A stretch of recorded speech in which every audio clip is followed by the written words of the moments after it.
الحمد لله نحمده ونستعينه ونستغفره ونؤمن به ونتوكل عليه ونعوذ بالله من شرور أنفسنا ومن سيئات أعمالنا من يهده الله فلا مضل له ومن يضلله فلا هادي له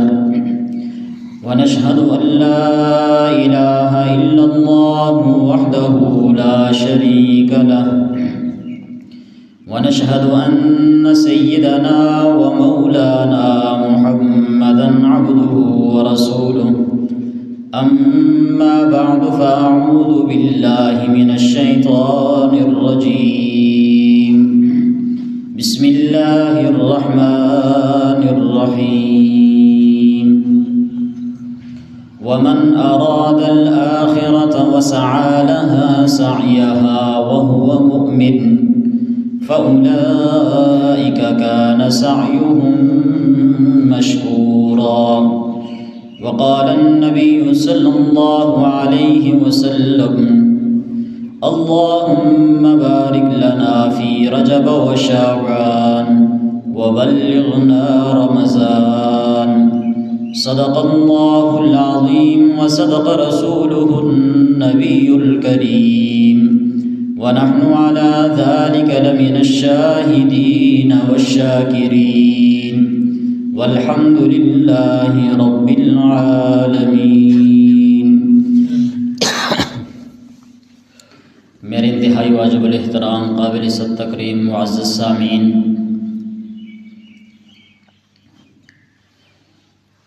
شعبان کا مہینہ جس کی آج 10 تاریخ ہو چکی ہے، نبی کریم صلی اللہ علیہ وسلم جب رجب کا چاند دیکھتے تھے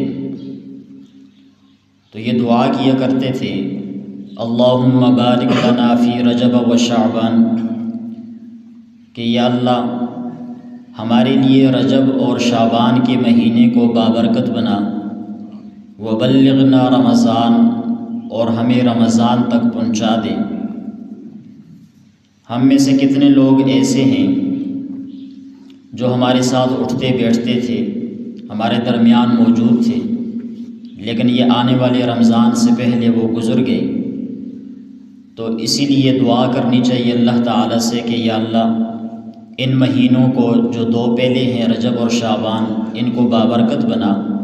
اور جو رمضان کا مہینہ ہے ہمیں اتنی زندگی عطا فرما کہ ہم رمضان کو پہنچ سکیں، رمضان کے روزے رکھ سکیں اور رمضان کی برکتیں اور رحمتیں سمیٹ سکیں۔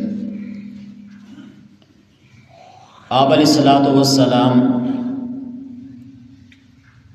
ماہ رمضان کے بعد باقی جو 11 مہینے ہیں ان میں سب سے زیادہ روزے جس مہینے میں رکھا کرتے تھے وہ شعبان کا مہینہ ہے۔ آپ علیہ السلام شعبان کے مہینے میں کثرت سے روزے رکھا کرتے تھے۔ روایات کے اندر آتا ہے، حضرت عائشہ رضی اللہ تعالیٰ عنہ فرماتی ہیں کہ اتنے زیادہ روزہ رکھنے کا اہتمام تھا آپ علیہ السلام کا، ایسے لگتا تھا کہ جیسے آپ افطار کریں گے ہی نہیں،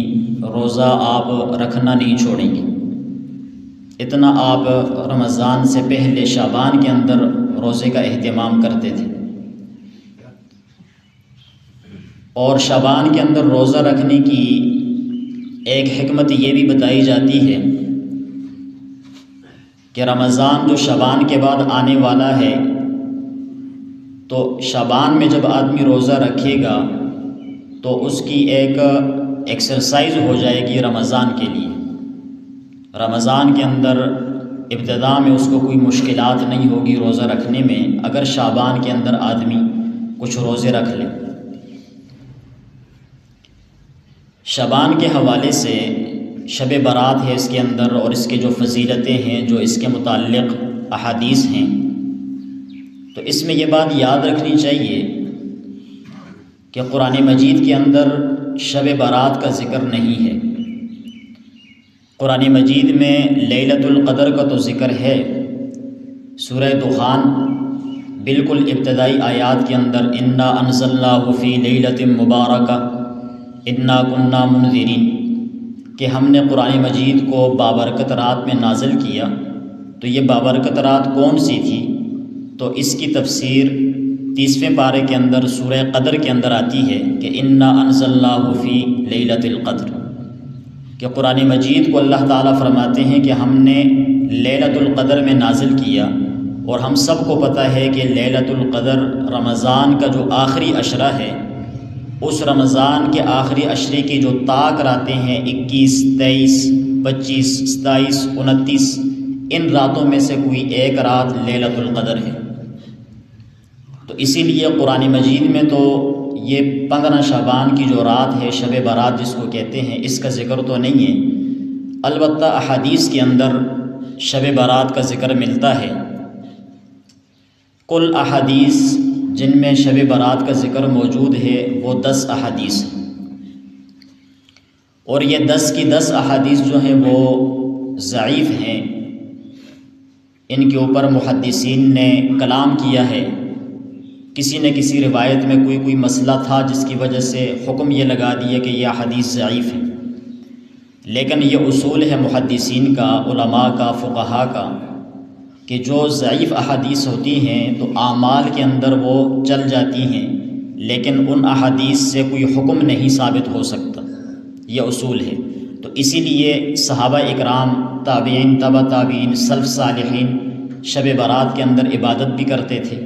اور پھر 15 شعبان کا روزہ جو ہے یہ بھی ثابت ہے، رکھا کرتے تھے۔ ایک روایت کے اندر آتا ہے آپ علیہ الصلوۃ والسلام نے فرمایا قوموا لیلہا وصوموا نہارہا، کہ جو 15 شعبان کی رات ہے اس رات کو قیام کرو، عبادت کرو، اور اس کا جو دن ہے اس دن میں روزہ رکھو۔ تو ان روایات کے پیش نظر علماء نے یہ فرمایا کہ جو آدمی بھی شب برات کے اندر عبادت کرتا ہے وہ ثواب کا مستحق ہے، اور جو آدمی 15 شعبان کا روزہ رکھتا ہے تو یہ روزہ رکھنا مستحب ہے، باعث اجر و ثواب ہے۔ لیکن اس میں جو چیزیں یاد رکھنے کی ہیں شب برات کے حوالے سے، کیونکہ ہمارے ہاں جو معاشرے میں ایسے رسم و رواج عام ہو چکے ہیں کہ شریعت دور دور تک نظر نہیں آتی، لیکن رسم و رواج جو ہے وہ ٹاپ پہ نظر آتے ہیں۔ ہر چیز کے اندر رسم و رواج تو پہلے ہیں، لیکن شریعت کو ہم دیکھتے ہیں تو وہ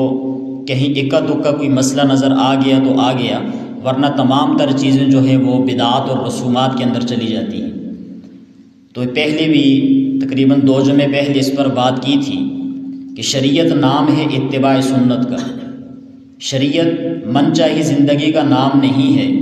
اگر کوئی آدمی اپنی مرضی سے نمازوں کو آگے پیچھے کر کے پڑھتا ہے، 4 کے بجائے 6 رکعت پڑھتا ہے، تو وہ اس کی اپنی نماز ہے، وہ شریعت کا حکم نہیں ہے، وہ بجائے ثواب کے اس کے لیے عذاب کا باعث ہے۔ حالانکہ کوئی آدمی 4 پڑھتا ہے اور 4 کے ساتھ 2 اور ملا دیتا ہے تو اچھا کام کیا نا، کوئی برا کام تو نہیں ہے،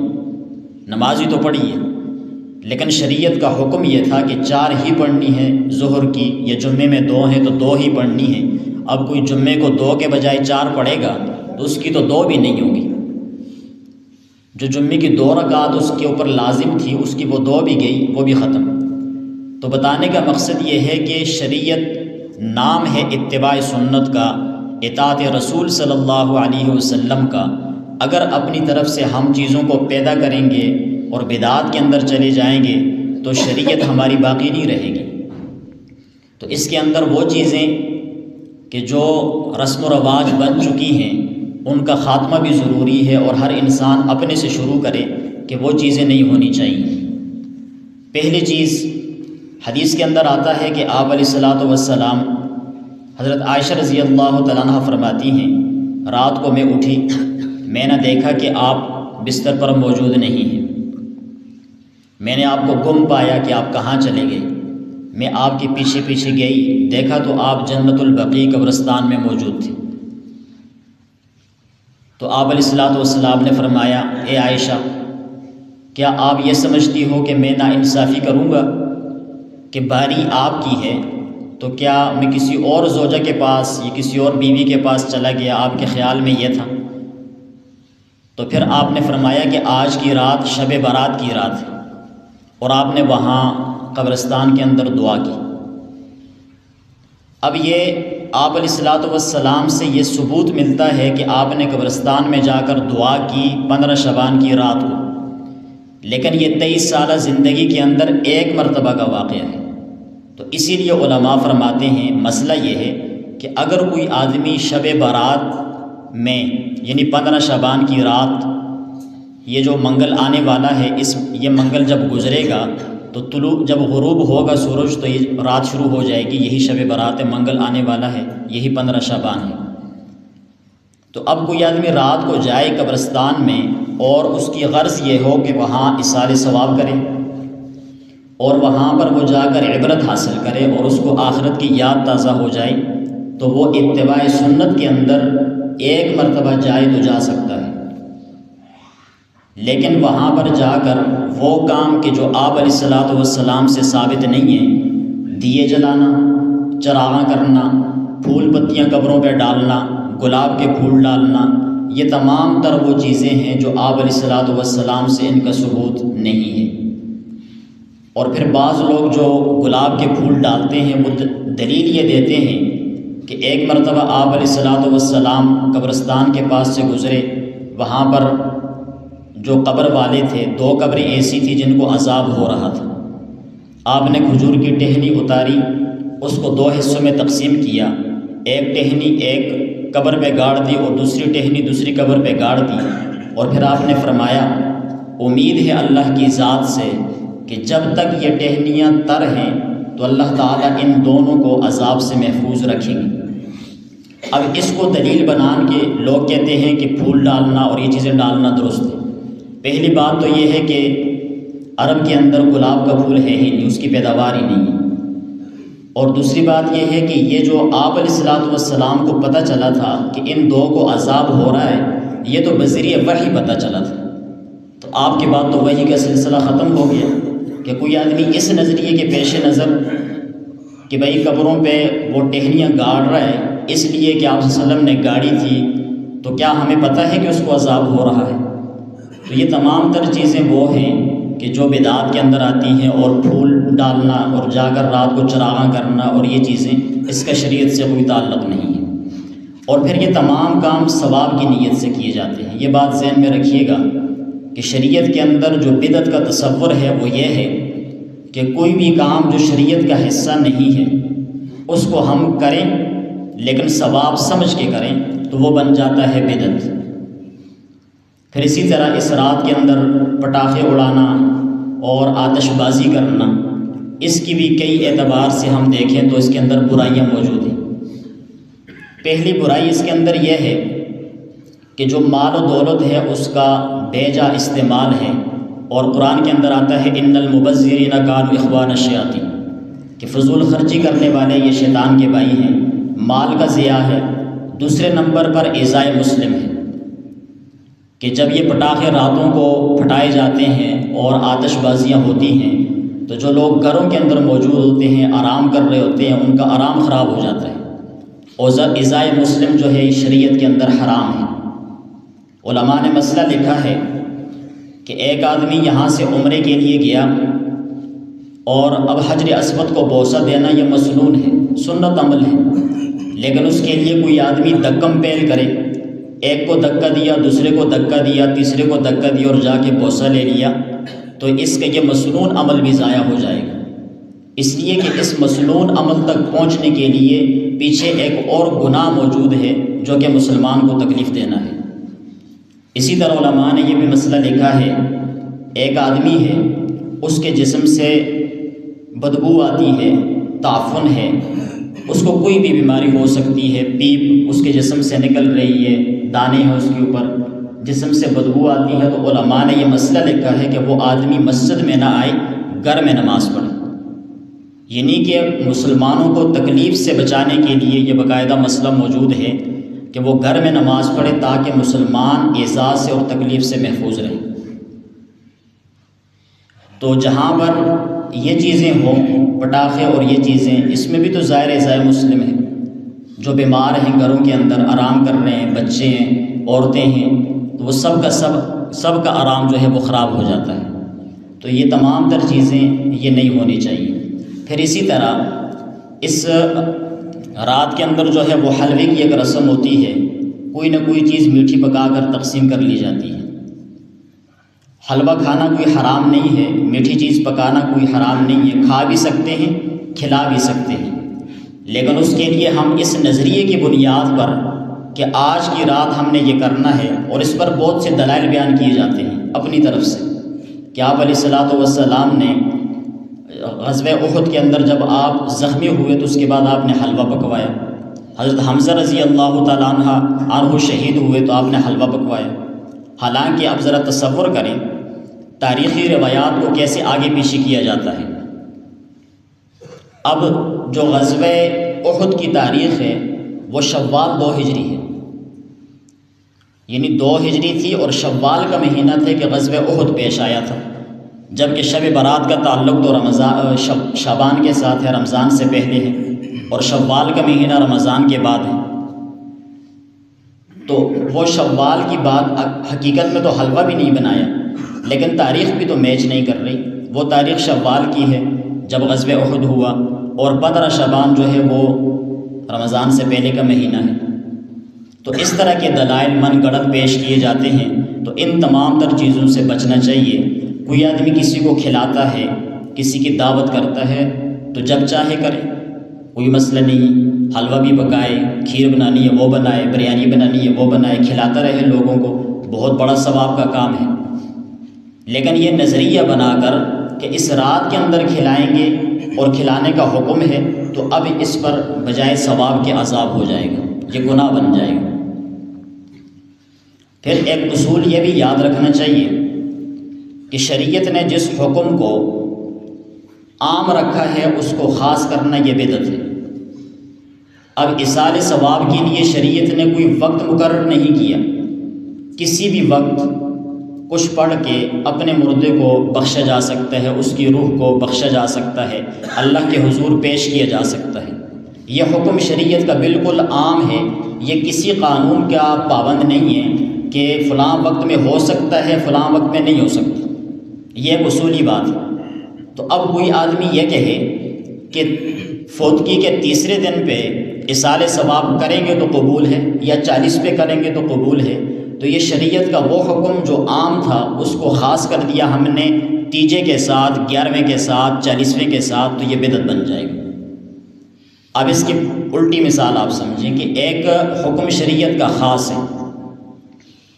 اور اس کو ہم عام کر دیں تو یہ بھی بدعت بن جائے گا۔ مثال کے طور پر ایک آدمی مسجد کے اندر آئے اور مسجد کا طواف شروع کر دے اور دلیل یہ بیان کرے کہ بھائی یہ بھی تو بیت اللہ ہے، بیت اللہ کا مطلب ہے اللہ کا گھر، تو جس طرح وہ بیت اللہ ہے جو مکہ کے اندر ہے تو یہ بھی اللہ کا گھر ہے، تو میں ادھر نہیں جاتے اس کا طواف کرتا ہوں، تو آپ بتائیں اس کو عمرے کا ثواب ملے گا یا اس کو گناہ ہوگا؟ جی اس کو گناہ ہوگا۔ تو یہ دیکھیں نا کہ اب عمرے کا تعلق ایک خاص مقام کے ساتھ خاص تھا کہ عمرہ کرنے کے لیے یہاں سے سفر کر کے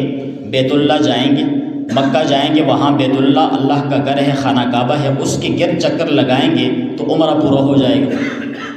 لیکن اس خاص مقام کو عام کر کے جب ہم شروع کریں گے یہ کام تو یہ بدعت کے زمرے میں آئے گا۔ اب اس رات کے حوالے سے ہم نے کرنا کیا ہے؟ رات کو جتنا ممکن ہو سکے ایک انسان سے اتنی عبادت کر لے، نوافل پڑھ لے، کچھ ذکر اذکار کر لے، لیکن اتنا کہ جتنا کہ اس کی طاقت ہے، جب تک وہ چست ہے، نشاط اس کے جسم میں موجود ہے، اتنا اپنے آپ کو نہ تھکائے کہ رات بھر تو جاگتا رہے اور صبح فجر کی نماز بھی رہ جائے۔ ایک اس چیز کا خیال ہو۔ دوسرا یہ ہے کہ مسجدوں کے بجائے گھروں کے اندر نوافل پڑھنا زیادہ افضل ہے۔ اس نوافل کی جو نماز ہوتی ہے یا سنتیں ہوتی ہیں یہ گھروں میں پڑھنا زیادہ افضل ہے۔ حدیث کے اندر آتا ہے اللہ تعالی نے یہ مساجد اس لیے بنائی ہیں کہ ان کے اندر فرائض کو ادا کیا جائے،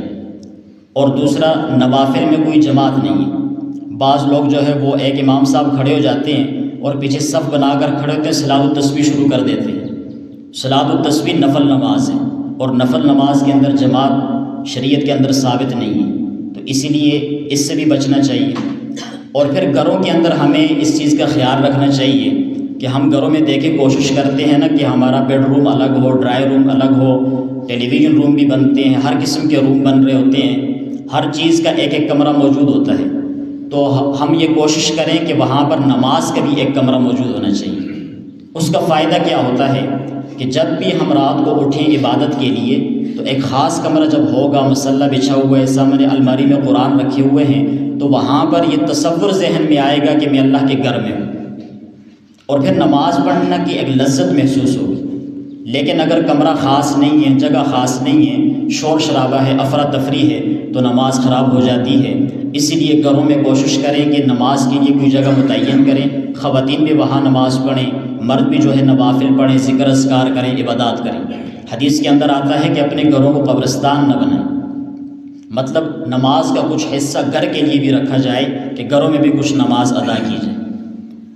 اور آخری بات، روزہ تو رکھنا یہ بھی مستحب ہے، یہ شروع میں نے بتایا کہ کچھ افراد ایسے بھی ہیں کہ جن کی اس شب برات کے اندر مغفرت نہیں ہوتی۔ احادیث کے اندر ان افراد کا ذکر موجود ہے، قاتل جو ناحق کسی کو قتل کرتا ہے اس کی بخشش نہیں ہے۔ اسی طرح جو آدمی مشاحن ہے، جس کے دل میں کسی کے لیے بغض ہے، کینہ، حسد، یہ چیزیں موجود ہیں، اس آدمی کی بھی بخشش نہیں ہے۔ اور ایک آدمی وہ ہے جو شراب کا عادی ہے، ہر وقت شراب پیتا رہتا ہے، تو ایسے آدمی کی بھی جو ہے وہ مغفرت نہیں ہے اس رات کے اندر۔ اور پھر اسی طرح ٹخنوں سے نیچے شلوار رکھنے والا، اس کے بارے میں بھی روایات کے اندر آتا ہے کہ اس کی بھی مغفرت نہیں ہوگی۔ اور بھی کچھ افراد ہیں جن کا ذکر ہے، جیسے کہ والدین کا نافرمان ہے، اس کی بھی مغفرت نہیں ہوگی۔ تو ان تمام تر چیزوں سے بچتے ہوئے اس رات کے اندر جتنا ممکن ہو سکے عبادات کرنی چاہیے۔ اور حدیث کے اندر آتا ہے کہ اس رات کے اندر اللہ تعالیٰ بخشش فرماتے ہیں اتنی مقدار کے اندر کہ جتنی مقدار میں بنو کلب کی بکریوں کے بالوں کی بقدر۔ بنو کلب ایک قبیلہ تھا، تو وہ ان کے پاس بہت زیادہ بکریاں تھیں، یعنی بکریوں کی تعداد کے اندر اور کثرت کے اندر اس کو مثال میں پیش کیا جاتا تھا۔ تو اب بکریوں کی تعداد بھی زیادہ تھی، پھر ان کے بالوں کو گنا جائے تو وہ کتنے تعداد بنے گی، تو اس قدر اللہ تعالیٰ مغفرت اور بخشش فرماتے ہیں۔ تو اللہ تعالیٰ ہمیں ان اوقات کی قدر کرنے کی توفیق نصیب فرمائے۔ دعائیں مانگیں اللہ تعالیٰ سے، گڑ گڑائیں، اور سب سے پہلی دعا تو یہ انسان کو کرنی چاہیے اللہ اپنی رضا نصیب فرمائے، اللہم انی اسألک رضاک۔ اور پھر دوسرے نمبر پر جو دعا ہے سب سے اہم، وہ ہے عافیت کی دعا، اللہم انی اسألک العافیہ، یا اللہ میں آپ سے عافیت کا سوال کرتا ہوں۔ اور حدیث کے اندر آتا ہے کہ ایمان کے بعد، ایمان اور یقین کے بعد سب سے قیمتی چیز عافیت ہے۔ عافیت کا مطلب یہ ہوتا ہے کہ انسان ہر ناگوار چیز سے محفوظ ہو جائے۔ اب ناگوار چیز بیماری بھی ہو سکتی ہے، حادثات بھی ہو سکتے ہیں، تکلیف، مشقت، ہر قسم کی ناگواری اس عافیت کے اندر آ جاتی ہے۔ تو جب آدمی عافیت مانگے گا اللہ سے تو تمام چیزوں سے اللہ اسے محفوظ کر دیں گے۔ تو یہ بہت قیمتی دعا ہے، ہمیں اپنی دعاؤں کے اندر اس کو بھی شامل کرنا چاہیے۔ اللہ سے رزق مانگیں، اللہ سے جو مانگنا ہے وہ مانگے، اللہ دیں گے، لیکن اس کے لیے شرط یہ ہے کہ ناجائز چیز نہ ہو، ناجائز چیز زبان پہ نہ آئے وہ نہ مانگیں، اور غفلت والے دل کے ساتھ نہ مانگیں۔ دل بالکل 100% اللہ کی طرف متوجہ ہو تو اللہ تعالیٰ جو ہے وہ عطا فرماتے ہیں، اور بے دریغ عطا فرماتے ہیں۔ اللہ تعالیٰ سمجھنے کی اور عمل